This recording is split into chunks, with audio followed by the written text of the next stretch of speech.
Today's broadcast was brought to you by Vistaprint. Create powerful promotions that are easy to design and hard to miss. With Vistaprint, it's easy to customize your business cards, marketing material, corporate gifts, calendars, stationery, and more with confidence, or get real-time design help. Visit RadioOnFire.com/Vistaprint to get $20 off any order of $40 or more. If you have a message to get out, you want it to be affordable, but you want it to look professional. Visit RadioOnFire.com/Vistaprint for $20 off today.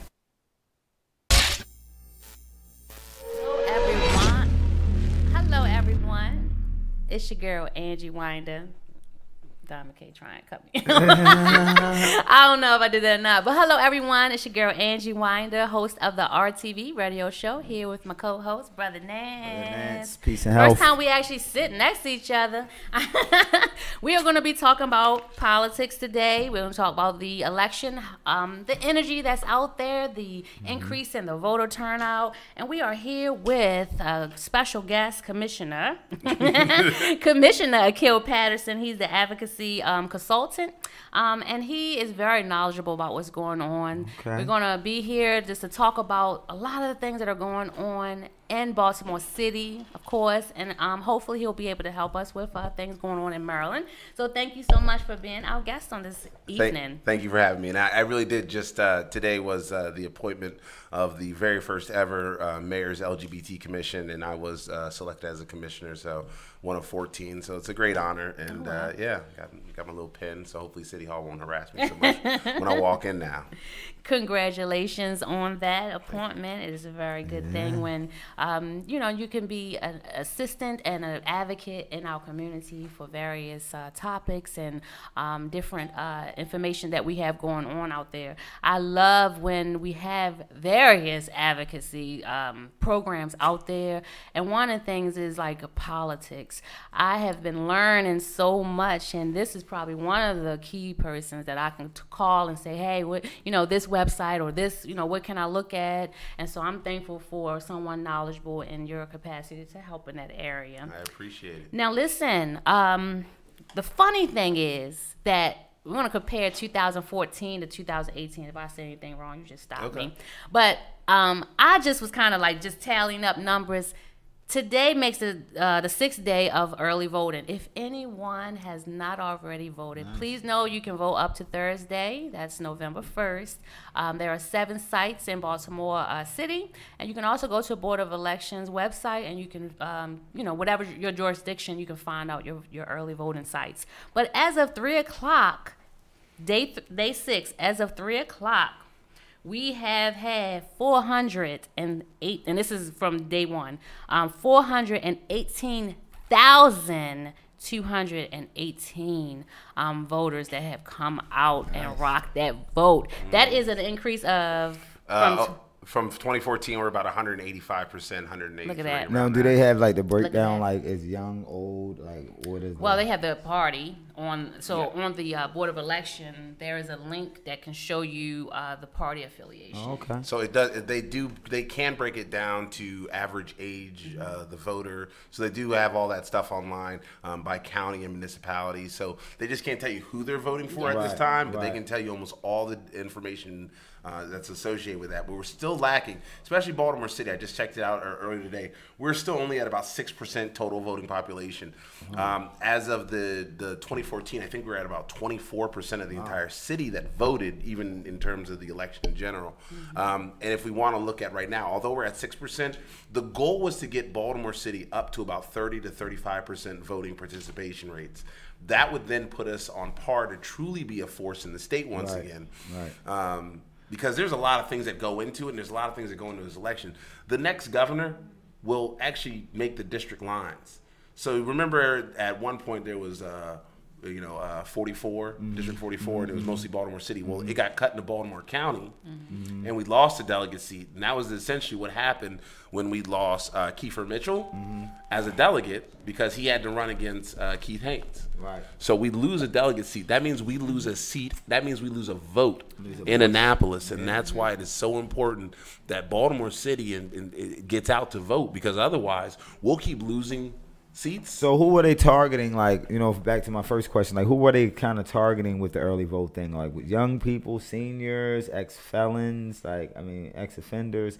Like who were they really targeting with the early voting? So everybody gets targeted during early voting. The whole goal of early voting is to get unconventional voters to the polls. Okay. Because one thing that unconventional voters will do is they'll be like, well, you know, I missed it on Tuesday, Right. big deal. Yeah. Like I had to work. Right. As opposed to somebody like me who's like, yo, I need to go on Saturday because I'm working on Tuesday too. You know, we're working on elections. So we're like, when do we get a chance to go vote? And because the way the legislation was written, if you work a long shift, say you're at a hospital for 12 hours, they have to let you go. They have to let you go vote. They're required by law to let you go vote. Now it's for long hours, like saying that you're unable. Documented, right. Like you got to be there from like 7 a.m. to like 7:30 at night, 8 o'clock, where it's gonna be tough. So 12-hour shifts are generally included in that. But most folks that have those circumstances, there's gonna be an opportunity for you to go vote because they've got to go let you vote. So what are some things that they've been doing to like? I know I've seen the black girls vote out doing things. I've seen. What's the sister that was here last week that was doing the Out thing? for Justice. Yeah, Out for Justice. Nicole. I've been seeing a lot of, you know, no boundaries. She is, so Nicole, actually, I serve as the board secretary and treasurer for Out for Justice. So Nicole is our executive director for that. She's a force to be reckoned with. It was my first time meeting her, and she was definitely a powerful woman. I ain't gonna lie. She's fiery, but definitely. So Nicole, Out for Justice have been doing things. There are groups that are doing, you know, Black Girls Vote. Right. There are college campus visits. There are college campus tours. College students are getting out. They're registering them. They were registering themselves. Now they're out there. I think the Omegas, the Alphas, the Kappas, they've all had days of action to make sure that they encourage their members to go vote. So it's not just one single thing. It's multiple things. We're out there getting people. Right. And for me, I just was in Cherry Hill. And I took another young man, because I took another one yesterday, and his homeboy said, I need to go vote. Right. But he didn't know how to. He didn't have an ID. So I said, bring your water bill. Bring a credit card. Just bring something that with your name, your address on it, and we get them in there, and we get them to vote. And that's what I'm saying. Like Cherry Hill is a disenfranchised area where they are already trying to not have their voices heard because nobody goes over there. Well, guess what? We're over there. The Democratic campaign is over there. Working Families Party's over there. So there are people out there in our most marginalized communities telling them, like, listen, we need you to vote, and we don't need you to vote because we want your vote. We want you to show up and vote because you need to vote because this is your life. Right. And see, that's what we was talking about last week about, like, you know, some people that are uneducated on the process, but like also what are they voting for? So like when you are, I mean, I know we're not supposed to like force our political view on people, but what are some of the questions that you've been getting from like young brothers that you've been taking to the poll? Or, you know what I mean? Like, have they been asking, like, specific questions? Like, because there's a lot of bills and laws that's about to be passed and things that's being blocked. And, I mean, and for me as a person, I don't want to sound ignorant. I don't really follow politics like that because I'm on the ground just doing work. So I don't really have my you know, I hear little things, but I don't know what's really going on. So what are some of the rumblings that's going on, you know, out in the community right now? So there's two things I want to address there. Yes, there are a lot of things going on that we need to address. But the second thing you had actually said was, well, I'm on the ground, so I'm not really paying attention. And that's one of the reasons why people like me, advocacy consultants, exist and lobbyists and other groups. Right. Because you have to be on the ground, right? Everybody's got a place. Everybody's got a space in this world, right? Exactly. I will tell you sometimes I am not the best person to have on the ground. Because there are people that ask me a question, I'll be like, what do you want? Like, because I need to know in 15 seconds what you need. If you can't really explain it to me, I don't have time for a long story. At least that's what I sometimes feel like. But we all have a place, and that's where it gets really difficult. Is some people, you know, it was a big Facebook argument with a certain individual over in West Baltimore. He kept saying, "Is this my page?" No, this was on. I'll be telling to stop going back and forth. Because Lord knows. Yeah, there are some people. Yeah. But one person was like, "Well, you know, how many times have I seen Ben Jealous in my neighborhood? You know, I saw Larry Hope. Did you really see him, or did he come by and give you something?" I mean, he was down. He was a shake and bake. I ain't gonna lie. He was shake and bake with his whole. He had the whole like, gubernatorial party. I don't know what it's called. I happened to be privileged to be there that day, and I was shocked. I was like, yo. that was my first time being in that type of function. Yeah. It was interesting. Yeah, you know, because they tell all these like grandiose things they're gonna do, but they also were talking about things that they did do. So I don't really know the specifics of it. You know what I mean? But I know I definitely be seeing a lot of. I know I can tell. Look at Dominic. I'm sorry. Look at his face. What did I do? Nothing. Go ahead. That's like a kid acting good on December 15th. Say, I did good. What am I getting for Christmas? Yes. I agree. It's the 15th, fam. Yeah. I remember It's saying. election time. This is what they do. Hey, but that was This is last what politicians year. do. And Did you see him 3 years ago? Yeah. No. No. Shaking mean- his clothes in the mug, man. You Yeah. ain't see him then. Oh, no, we did see him. I'm trying to get some beverages. He was and protecting shaking the it. harbor. Yeah. Remember all them armed guards? He was Yeah. protecting the harbor. He was making sure all the businesses. He was home saying, well, why didn't they call me? They called me. I would have sent the guards out. I was waiting by the phone. She ain't never even called me. I'm know? sorry. No I comment. had to No see comment. his face. Yeah, I'm gonna do a no comment. I had to see his face, like, but I think to even answer your question, some of the things that I know I've been doing, I think that voter education is completely Yes. out the roof, like it's gone out the window, and so and that's part of the reason that I ran for state central committee. Gotta say that. Congratulations. Not delegate. Yeah, she's not a state delegate yet, but you never know. But You gotta say you ran and and I won. And so no, I was just saying that's the reason that I ran for state central committee, because you're educating people about a candidate or the process. Okay. And anyone who looks at my page, you'll see mainly the candidate that I'm going with is the governor. I'm not choosing, your delegates and anyone else in particular. But I mean, I'm really been working hard, for my candidate, which anyone else should. And so with that, you're going to make sure you have all information that you can share with people. When I do have someone in my presence, which I've done like a voter education forum, I didn't go in there with a particular candidate on me, which I can. But to me, I feel like I want to at least give a fair share. Do you know your district? Do you know what's on the ballot questions? Right. Do you understand the ballot questions? Like, I think to me that was just so much more important at the moment. And then with that also, I say, the governor's race, the governor's position is up for grabs right now. Anyone can win. And so basically what we want to do is say, within this last 4 years, this is where you can go to see what bills were was supported, which were vetoed. This new candidate, you can Google. I mean, Google is the best thing ever. Just put the person's name in. And I've been sharing articles to show what Ben Jealous have done, and also, how you can find information about Hogan. It's up to that person to say They that. make a decision, yeah. And not only that, I tell people, like you said, you're boots on the ground.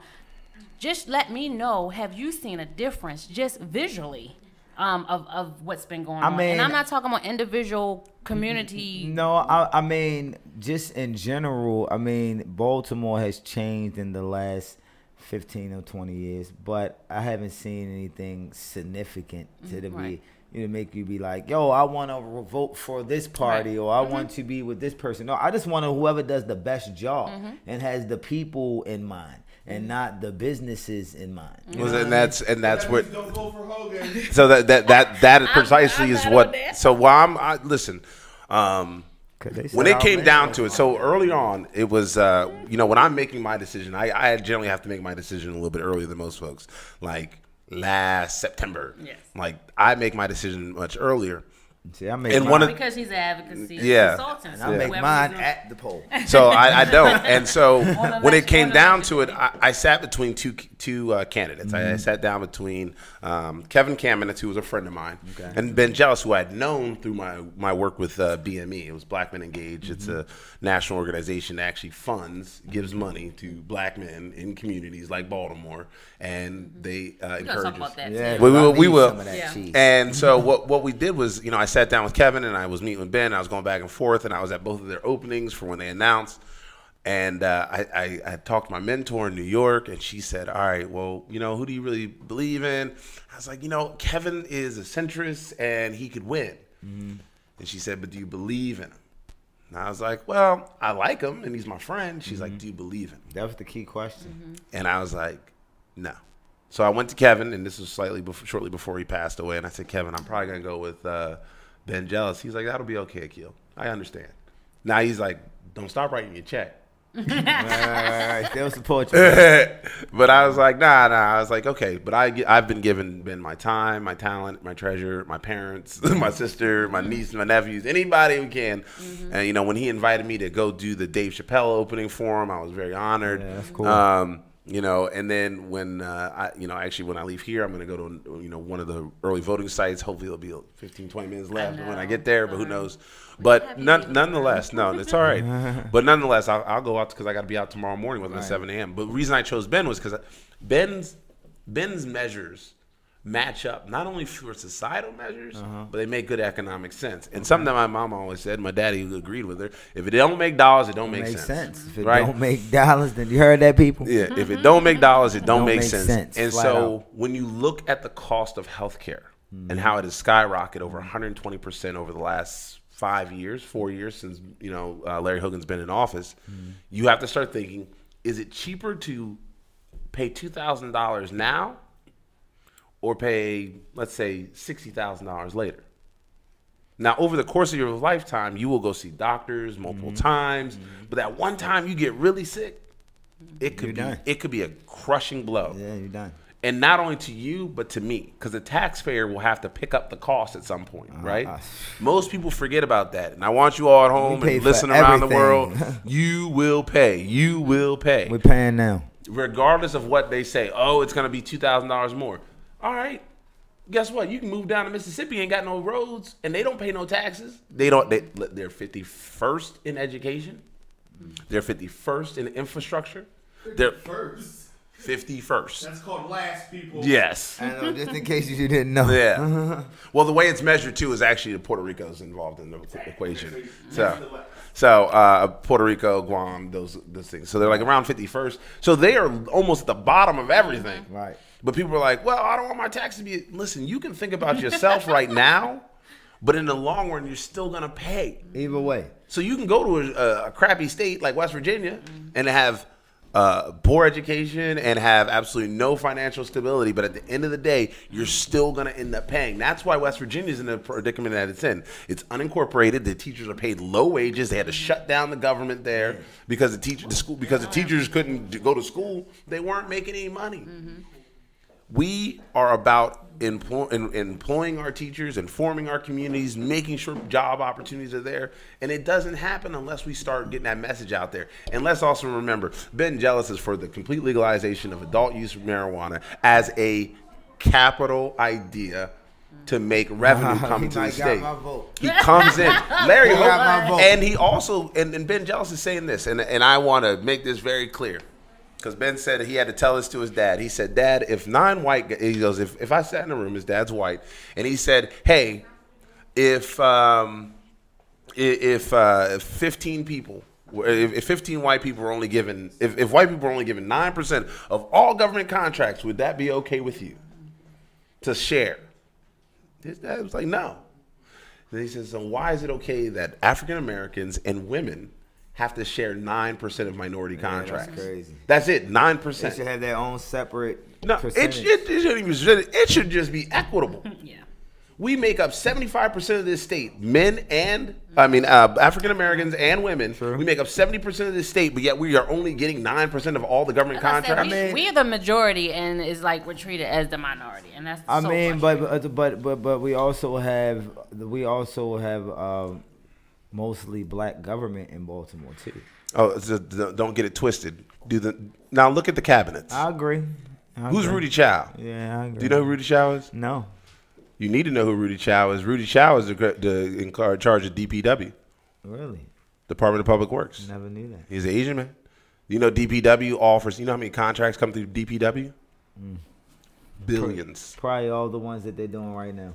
All the sewage drain pipes. Yeah. Mm-hmm. I mean, how many for that? And how many are going to African Americans? So I don't see none of that. I've never seen. So I see them holding the flag or. Like, I think there's one owned company that's up the street here, Harrington. R.E. Harrington's the only one that gets it. Shout out to R.E. Harrington. Oh yeah. So that's the only one. Yeah. So there are no other African American owned, majority owned companies that are getting those contracts, and those contracts will run anywhere from $10 million to $150 million this cycle year. I'm in the wrong business. What's the RFP for those? Do you know what the RFPs are? So let me ask you a question then. Good brother. Yeah. As far as you know, you saying that the new governor or the governor that's running to be, he supports business, small business. What is some of his things to help us small business owners? Like, because it's very hard to break the market in Baltimore with the Visit Baltimores and different things that supposed to be working with small business. And who runs Visit Baltimore? It used to be a black lady. Who runs it now? I don't know. The black lady just left.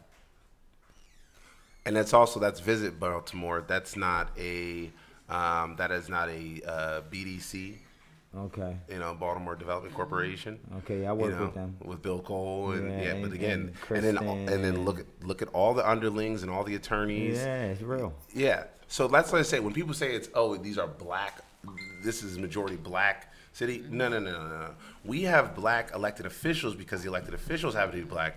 But when you look at everything that comes along circumvently from that, it is all like when they went all the way up. Let's just be very clear. They went all the way up to Boston, Massachusetts to bring a crime fighting street fighting program. You talking about Safe Streets? No, they didn't go to Safe Streets. Safe Streets funding was almost cut in half by the governor. Mm-hmm. Then Baltimore City went all the way to Boston. I just talked about that. Bring somebody all the way back down here instead of just using the programs that already existed in Baltimore City that were working. That's too much like right. It's too much like right to use what's already working. $17 million. People make $17 million. It's too much money in making money off people's struggles. You know what I mean? So like, why would you want to change anything? Or you know what I mean? Like that's why I'm saying like I don't be ignorant with my vote or anything like that. It's just like I'd rather just keep working. And hopefully someone that is doing the right thing in that realm will be like, you know what? Let me come help these brothers or these sisters or whoever's doing good work in the community to help enhance what they're doing, to help with the political process, to engage the young people that we're working with so they can see their vote does matter. And this is why this is why I'm out on the street stomping for Ben Jealous. This isn't why I'm just more than just a sounding board on Twitter and Facebook. If somebody, like the other day, somebody said, well, you know what I'm doing at my center? You know, pull up. He didn't think I was going to pull up. I pulled up. That's the way, like, I know. I may not be from Baltimore, but sometimes, listen, I've been here long enough. I'm all right, I'm going to pull up. Yeah. We're going to have a conversation about these things. And if you don't want to have a conversation, you know, kick rocks. Yeah, I agree. You know, we in Baltimore have the utmost responsibility. This city alone can carry almost a quarter of the entire state's voting block. Somebody said the politics is the lesser of two evils. No, it is not. Okay. Let me be very clear. Politicians are not the lesser of two evils. You said politics. Politics is not the lesser of two evils. So let me tell you this: when there is a pothole in the middle of your street, who fixes it? I still got it. It's still there. Well, in some places, see, that's why you need to make sure you call. What council district do you even live in? Liberty Heights, Garrison. Who is your council? I don't know. Who you gonna know to call? Because you know why? Because like again, it's not that I'm ignorant to it. It's just that I don't even have time to get into all that. I'm trying to build things in Baltimore. I don't have time to begin with the politics and waiting for grants and red tapes. I'm trying to get to the money. So let me just be very clear to you. I own my own business. Okay. I do not have a mommy or a daddy that have given me a dime. Mm-hmm. I've come up basically on my own. There was no family money. I'm not from Baltimore, so I always make that very much clear that although I love and respect this city, that I am not I'm not from Baltimore. But I am I get to say that I have the privilege and the benefit of helping people here in this city who have been here and who have been disenfranchised because of politicians get back into the fold to understand what's been happening. They're like 50 years of Democratic rule. No, those are 50 years of a lot of rich white people putting up black folks. Yeah. Like, did anybody see today Kanye West just denounced Donald Trump? Come on. No, I'm just saying, because Kanye even said, he goes, I feel like I'm being used. Well, Kanye, we all told you. Somebody said, how about we ditch Democrats until they prove to us they're worth they're worth So, it. so you're gonna vote for the Republicans? So I'm gonna answer. My boy is a Republican. My boy Brandon is a Republican. Okay. So I'm a recovering Republican, and I left with Ted Cruz. I'm an independent. So I'm gonna answer. I'm gonna answer that one for Brandon. Yes, please. Brandon. So basically, as I stated when I ran for the position and won, it was for Democrat. And it's also, like I stated, a Baltimore City Democratic State Central Committee is the title, the formal title.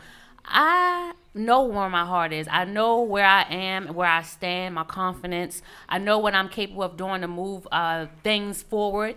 I know that all of these things I'm capable of doing, right? And there's a lot of others. I'm not just the I, me, my, but there are so many others. My point is, there's no way that I'm going to sit here and say, I got to go to a Republican to change someone's mind about where Angie stands for Baltimore City.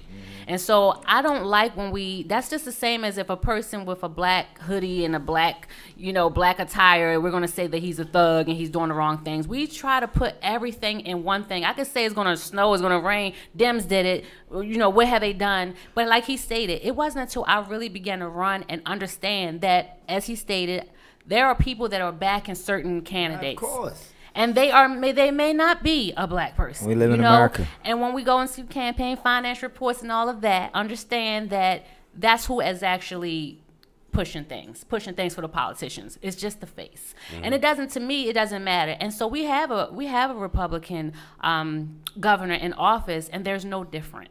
And even when we talk about like the police department, You said that Democrats ran the city for 70 years. Okay, so Again, but again, it's so he keeps saying Democrats. So it's the person Well, is you what gotta I listen, just Brandon. is what I just said. So here's and no offense. Wait a minute. And let me just say. I know. Let me just say no offense to I'm not to put my hand up to you. No, No you can say offense. it. No offense to Brandon. No offense to Brandon. But this is. It's not even like I'm just gonna shut it down. But this has been all week, and I cannot even waste that time because that showed you that someone's really not gonna listen. Absolutely. They're gonna only say it's been that way. And so he does have a talking point that has been the same way for about a handful of people that I've gotten. I refuse to do that, and I refuse to allow that to happen. All I can do is continue to show what I'm doing in the community, right. and to also show the good. This is even when we have Restoring the Village. I actually didn't do a show to debate with any Republicans or Hogan supporters, but just solely to come on here to show that we are increasing with voter turnout. We don't know who they're voting for. We're just happy that they're voting. Yeah. We just hope that whoever party did, they were able to persuade them and understand that there was a reason. And not just because it's been a Democratic state. That's a bad, poor excuse of a vote. So you have to show what they've done, and you're like we've been using today, receipts. Yeah, we ought to. He said he's not a Republican. No. So let me tell Brandon what. So I went to high school in Frederick County, right? So I went to high school in Frederick County. That's where my son goes. And in Frederick County, it was nothing but Republicans.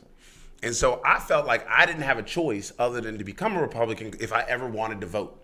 Because we are a closed primary state, although I am for open primaries along with somebody like Brandon Scott. Right, that's my if job. we have when we were a closed primary, that means I had to choose either be part of the process or just sit back and wait for somebody to take an L. The reason why we are a Democratic city is because Democrats have found a way to control Baltimore City through the machine, but the machine doesn't always mean they are true Democrats. There have been Democrats in this city who have voted against health care.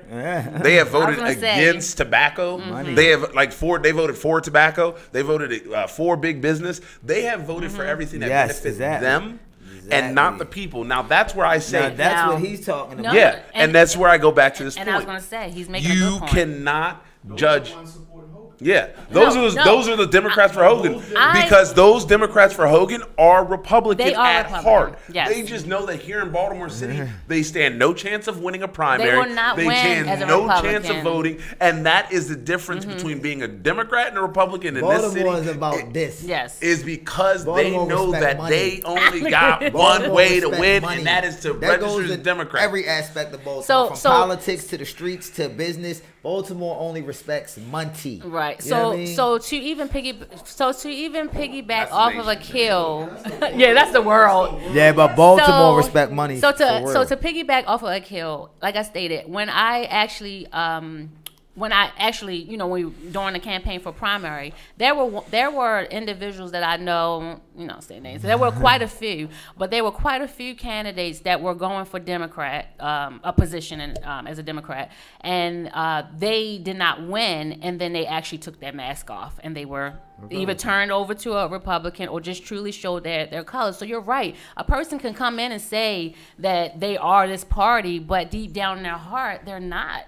And so to me, you know, that again, that we're categorizing individuals. Right. And that's why I said you have to see the work. And hopefully, like I stated, even having like the show, bringing people on, we can show that there are good things on, because if not, we'll rely on Fox 45 to tell us what our city is doing. Yeah. And so again, there have been a few people out there that did not make it as a Democratic candidate, and they are solely supporting. I would just really love to see, like, honestly, things that I want to see as far as on the voting tip, or like what happens in Baltimore, what goes on with the schools, what's going on with the health for our elders, how we really empowering the youth, or what are their plans for that. Like, those are the questions that if I was going to forums, those are the questions I would ask the candidates. All the money stuff, nobody's going to come truly transparent on who you got to do something for once you get in. I mean, let's just keep it real. Well, it's Ben Jealous, because Ben Jealous has taken no corporate PAC money. He's only taking small individual donors, and one of the things that individual donor, I could still have a favor too. No. So let's just be honest. You donate to a campaign because you believe in it. They're not required by law to listen to you, but you know what they do is they listen to people they spend time with. Sure. They listen to candidates that, like, let's just say, for instance, I supported Mary Washington in her unlikely bid. Hey, Mary. I supported Mary Washington in her unlikely bid to unseat Joan Carter Conway. So we got a question. So So because I'm gonna ask you the question, but when I supported Mary in her unlikely bid to defeat Joan Carter Conway, they asked me, why were you doing that? And I said, because I believed in Mary. I had known Mary. I had worked with Mary. I had marched with Mary. I had been in the streets with Mary. I had gone door knocking with Mary. I had known Mary for quite some time. And I said, I actually believe that Mary will do the right job. Somebody said, well, you know, she's not about us. I said, you know what? Mary is about getting things done. Right. And she don't care who gets in her way. Right. She will go in like the same way that Joan Carter goes in there and yelled at people is the same way Mary Washington sometimes does it. And the only difference between Mary and Joan is that Mary Washington, in my humble opinion, was an independent thinker. And not controlled by the machine. That's the key. And the machine has to go, and that's why I back Ben Jealous over the easy candidate as of Kevin Kamenetz. God rest his soul. But still, we have a candidate. He was dope. I like him. We have a candidate that is that the party has basically said, nah, you're not good enough. You know, and here, listen, I'm about to go to this one real quick, and please just down, brother. This is not what the show is. Break it down. All right. Hey, we got some questions. So wait a minute. I'm gonna put a disclaimer out because I really wanted it. I don't want it to seem like I'm selling a vote, or I want that to happen because I really just wanted to talk about just the energy. But we're going to answer every question that's going to come in. So I'm just letting you all know. But yes, I do support Ben Jealous. I just want people to feel like we're not ganging up. But the thing about it, you don't have to apologize. Because, no, I'm not saying that. You know why? Because we're talking about the energy of I'm unapologetic. No, he is unapologetic. Right, I get it. But I just wanted to put that out there. Yeah, but I think that we're having a good conversation Brandon about and anybody else that has questions, we're not shutting that down, okay? All right. You want the question? Well, give me the question now. It says, how do the people that need help get help from elected officials? Okay, so the first thing that you want to do if you want to get help from elected official is realize that the elected official probably has very little power to actually help you in all the ways that you want. So if you say, I need money, that's the last thing that you better wait to the end of the line because there's 1,000 people. Jesus. That's why one of the easiest things to do when they're trying to get your vote is to give you a little $2,000 to $3,000, and then you're like, well, he helped me out. I never saw you. Well, you know what? Because that person didn't have any power. What I will say, the easiest way to ask for help is ask to help you build infrastructure. Right. That's what ask you to build relationships. Right. Hey, that's all I want. Can you host a meeting for us and bring in like 10 or 12 of the top investors that you know? Like little stuff like that, although it doesn't seem big, it is very major to the politician to know, okay, you're not just asking me for cash and Right. capital. You're actually asking me for resources. Right. And resources I can divert to your community are the #1 way that we can help support you. Because that's what they got elected for, was to help the community Right. and to help get those resources in those positions. Right. Now we've got to keep doing that. Another way is call them, talk with them. Don't yell at them, talk with them. Right. Please don't yell. Yeah. I'm trying to tell you, I was shut Yelling. down. Even on Facebook, don't be yelling at people like Do you don't not know yell. nothing. Yeah. Do not Talk with yell. them. Talk So with them. I want to even piggyback off of that question as well. Is that you have to get involved, and so even before running or anything else, I was going to meetings and still do. I was going to meetings, and this is why. Even on my website, angiewinder.com, I want you to go there. Good plug. So even with my website, I have where you can just put in your address. It'll show you who your which council matter district you're in. Nice. I'm helping you out Nice. from that last question. I'm gonna go on It's showing you, who your representatives are. And the fact is, we can hold them accountable. But sometimes when I ask questions, and there's no offense to anyone here or yourself, but when I ask, we can hold them accountable. But then when I ask someone about, their district, they don't know. And so we have to be just as knowledgeable and working hand in hand. And so when we go there, I want to already know what's going on. Like I share city council hearings, go to these meetings. They're public. They're open to the public. And so that goes to, what is it, NJ Rich? But I think a lot of how do you get help? You get help by building the relationship, bridging that gap, getting involved. I mean, I think that like some of those, cause I've been to some of those like public forums or whatever. No, I didn't. Don't go to forums. Not the forum. no. With the thing you talking about when Just you the can city come, council when you hearing? go to the hearings Yeah. and all that. It always seemed like a toxic atmosphere. It seemed like. Well, I know I've nothing made gets a done. lot of changes there. I'm not saying you No, haven't. I'm I'm just saying. saying like it always seems like a toxic atmosphere. Like So a lot of the things that you will encounter at the actual hearings or the meetings, at the city council meetings, are at the back end. That's how you get the beginning and the end. They get a bill number, the bill draft, the bill hearing. Then you get the vote. Then you get the second reader. Then you get the third vote. You are getting everything on the back end, so you see the very early stages and the very ending. Right. For me, for guys like me, it is constant phone calls. It is constant berating these people sometimes. I mean, and big up to Jack Young. Listen, when I started in this, now let me tell you, I know you don't like this, but Jack Young, when you ask Jack to do something for the community, that dude show up. He show up for the community. He may not always do everything you like, but Jack shows up for the community. His constituent services are top notch. He will call. He will email. I was in Dominican Republic. He called me about some lady's water and sewage problem. Ain't got nothing to do with me. But he was like, get it fixed, Akil. And I called my friend. I said, listen, the council president just called me all the way. I'm in the Dominican Republic. Can you go fix this lady's water? He was at that woman's house. So those constituent services are very much needed. And having those relationships where they can call you at 3 o'clock in the morning saying, you need to help me with this, that means they've entrusted in you their personal numbers sometimes. I was about to say, I Jack had a few of them. Yeah. I just don't really And when use you call them or when you let them know that you're there to help and you're just not here talking out the side of your mouth, they actually respect you. You have to have the respect Yeah, for them you gotta, because definitely. I'm trying to tell you, like, I will shut down mentally if someone's yelling or being rude because that's not how we will. It's not how you communicate. We won't get anywhere. Yeah, it's not Big shout out to Brandon Thompson. He said, I love y'all and it's a discussion we need. Salute to all. Love my people. And so I like that even though he had questions, concerns, to know that we can have positive dialogue. Yeah, that's what it's about. That's what it's about. That's not what's been going on, but that's what it's It's about. like, we have to live in a space of That's solution. what it's about. So live in a solution mindset. So I had X-ray vision over here, and I saw Brandon's comment. Okay. Oh, the one with the illegals? Yeah, the illegals. I didn't want to say that out No, loud. Let's, and I'm going to address Brandon's comment, actually. We all illegal, No, we have technically. to make sure that we address all. So what it was is, I hear Brandon's like concern. Oh, and you can call in. Sorry. Oh yeah, please call. If anyone wanted to call in, it's 404. 404-436-1277. Sorry, we just got on. 404-436-1277. Yes. All right, Barry White's done. But what I want to address Brandon's comment is that illegals just aren't coming from Mexico. They coming from Africa too. They come here because they need a better way of life for their families, a future for their children.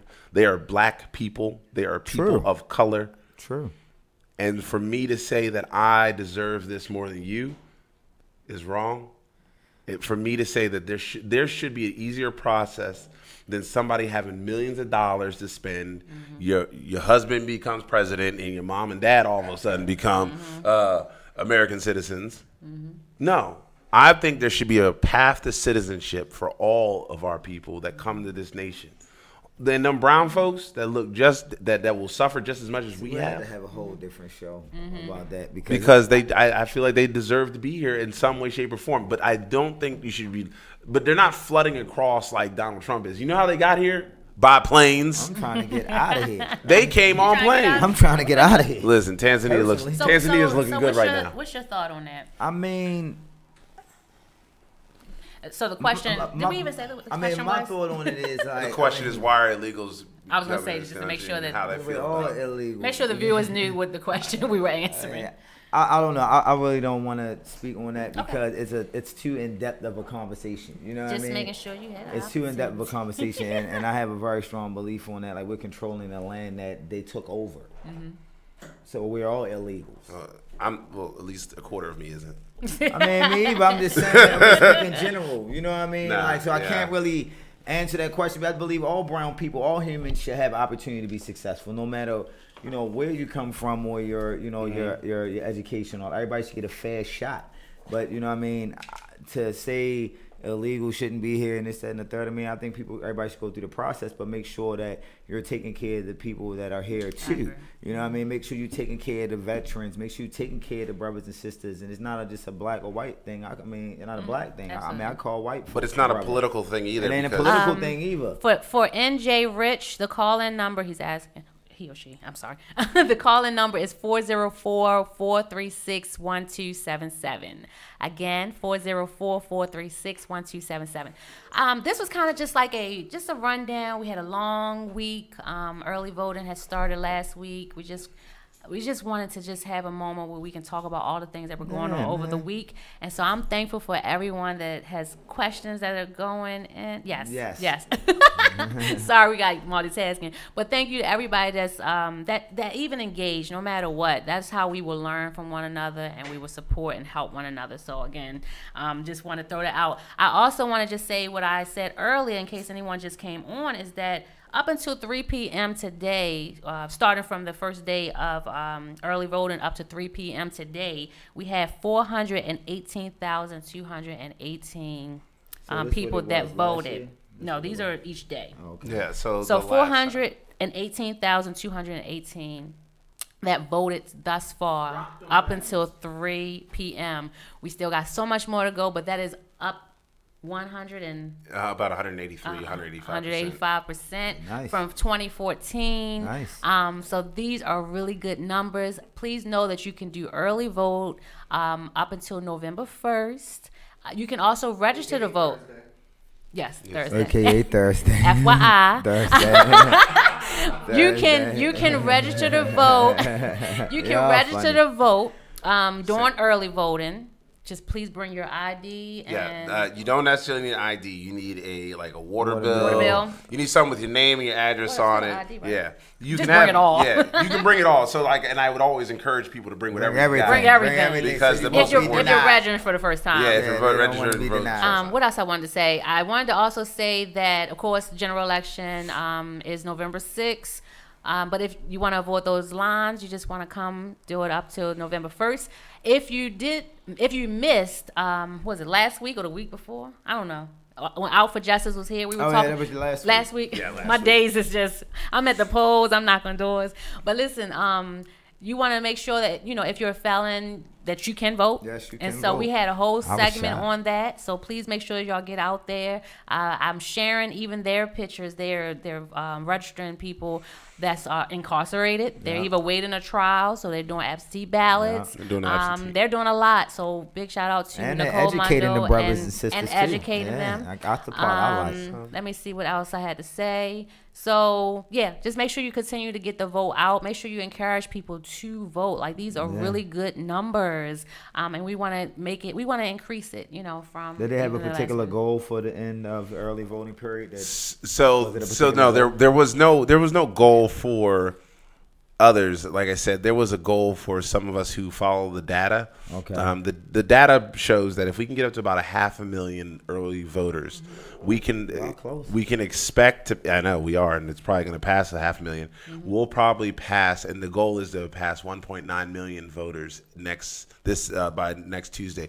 The reason why is there's actually, I know it sounds crazy, but if there's never been a Republican ever to get 1 million votes. So if we can get over, so if it's 1.9, if his highest number is about 800,000 or 900,000, that means 1 million voters voted for the Democrat, and that Democratic candidate will most likely win. That's why it's such a big push. Everyone's like, we don't see Ben Jealous signs. Are you voting for Ben? Yes. Well, then keep doing what you're doing, because the whole thing is yard signs don't win campaigns. People do. Definitely don't. People. Because let me tell you that. Let me tell you what. Because I got a report the other night, and I shared this with you. And actually, you're the one who first told me. There was a white man in a white pickup truck going around just picking up Ben Jealous signs and throwing them in the back of his car. I should have took a picture, but now I'm taking. But now and it was crazy because as soon as you told me that, somebody else jumped on Facebook and sent me a message like, "Hey, Akil, there's a white guy in this pickup truck just grabbing Ben Jealous signs," and they were like, "Well, it's in the right of way because you can't have them there." You know what? This is election season, brother. Yo, you don't be picking up signs. It is not your job. This and then he was leaving Wolf and Hogan signs all over the place. So let's just be clear. The Republican tactic is to try to voter suppress. They want to suppress the vote. They want to make you think that Ben Jealous ain't working. They want to lie about him, lie about his record. Ben Jealous, before he was even an elected official, helped give $500,000 to black men in this city doing work before he even thought about running. So when people are like, "Let me see receipts," I'm like, Ben ain't a receipt guy. He just do his jobs. If it's that mean never Ben Jealous ain't sad. No, but and not to mention, he's also helped establish over 20 companies, tech companies, based here in Baltimore. He tried to make this his goal. He tried to make this like a tech hub. He tried to make Baltimore a tech hub, and you know who kept preventing him from doing that? I don't even want to say it out loud. Old rich white dudes try to be like, "Oh well, you know, we don't really want to do that." Why not? Because we got buildings that are vacant. We got companies that can come here. You can make this a walkable city. You know what I can do with a building? They demonize this city to try to make sure. And this is an old trick because they did it in Detroit. They did it in Washington D.C. They did it in New York. Do it everywhere with black. They will try to demonize the cities, make them look so bad, talk about how bad crime is, as they everybody build the bike track, and then they will build it up, and then the next thing you know, that old row home that grandmama lived in, listen, I know they will sell for $2.8 million. I know. And then say, "Well, you can come back." But you know what's so crazy about it? It's not even in disguise. It's blatant. You know but the crazy part is you got black folks out here that think.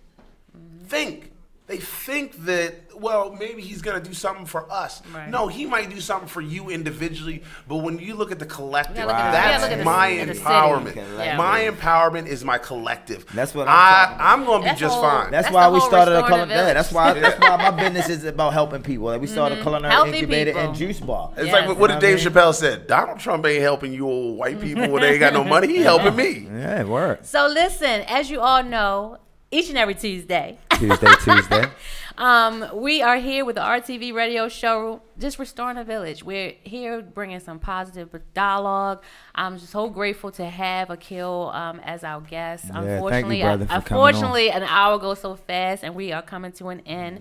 But as you see, every time, whether I post something or a show, we have a steamy conversations and discussions, and I love it. I love it because that's us. That's the village, and no matter what, we always have to make sure that we, respect one another and understand each other's opinion. And this is what the show did. So thank you to everybody that viewed it on Brother Nan's page, everyone that viewed it on the RTV radio show on RadioOnFire.